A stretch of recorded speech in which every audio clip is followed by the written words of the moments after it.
Alors, dans le groupe dans lequel je travaille est constitué de chercheurs et on fait tous à la fois de la recherche fondamentale et de la recherche appliquée, où on veut faire ça. Alors, euh, il y a une cinquantaine d'années, pour un chercheur académique, c'était un peu mal vu d'envisager une commercialisation d'une découverte. À l'heure actuelle, on a complètement changé le fusil d'épaule. Donc les gens comme toi ou moi, qui ne sont pas trop vieux, qui sont jeunes, on fait de la recherche, donc fondamentale aussi. Et quand on découvre quelque chose, le premier réflexe qu'on a consiste à essayer tout de suite de se dire est-ce que ça peut servir à quelque chose dans la vraie vie. Voilà. Donc c'est un raisonnement que les gens n'avaient pas nécessairement à l'époque, mais que maintenant tous les chercheurs ont, particulièrement les nouvelles générations. Et donc, on essaye de faire ça. Donc, il y a des structures pour nous aider. On peut poser des brevets pour protéger ce qu'on a trouvé. Et ensuite, il y a des structures de valorisation au Centre national de recherche scientifique ou dans les universités qui nous aident, appelés au téléphone les industriels en leur disant voilà, on a ça, on peut vous proposer ça. On organise des réunions pour voir si ça les intéresse.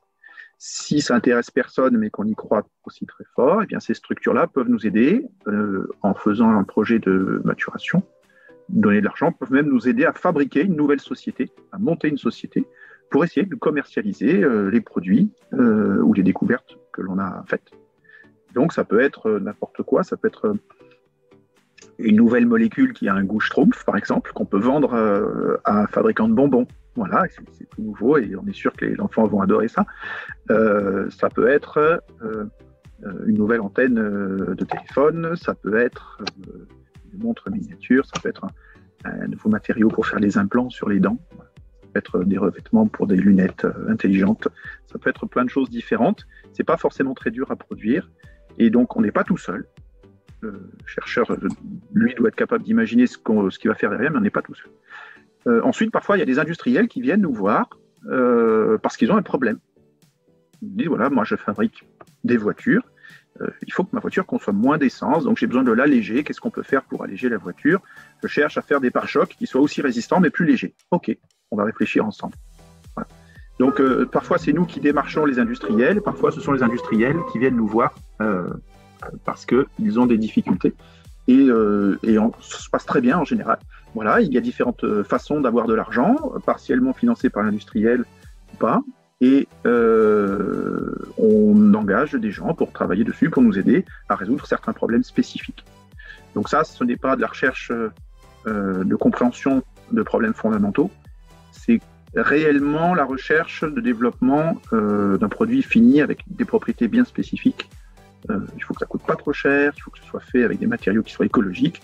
Maintenant, il faut que ce soit recyclable, il ne faut pas que ce soit toxique. Voilà. Donc, il y a de plus en plus de contraintes, on va dire, supplémentaires qui arrivent lorsque l'on veut travailler pour réellement valoriser quelque chose. Mais c'est également un travail très intéressant. Les chimistes, par exemple, je suis chimiste, très mauvaise réputation dans les années 80 parce qu'ils étaient, entre guillemets, responsables de toute la pollution chimique qu'il y a dans le monde. Les nouvelles générations de chercheurs veulent pas ça. Nous, on travaille pour, entre guillemets, nettoyer un peu les bêtises qui ont été faites avant et surtout pour développer des choses qui sont compatibles avec un développement durable. Voilà. Parce qu'on est de plus en plus nombreux et qu'on en a besoin. Donc, l'industrie, c'est pas une obligation, mais à chaque fois que c'est possible, on essaye, on y pense. Voilà. Et les échanges se font assez bien maintenant.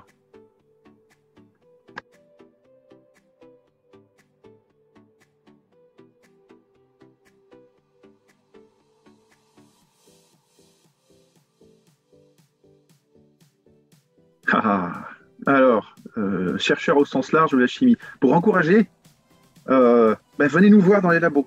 Venez nous voir. On va vous montrer tout ce qu'on a. On va vous montrer nos éprouvettes, nos matériaux marrants, nos solutions bizarres, les machines et tout. Et vous allez voir, c'est un super jeu de mécano.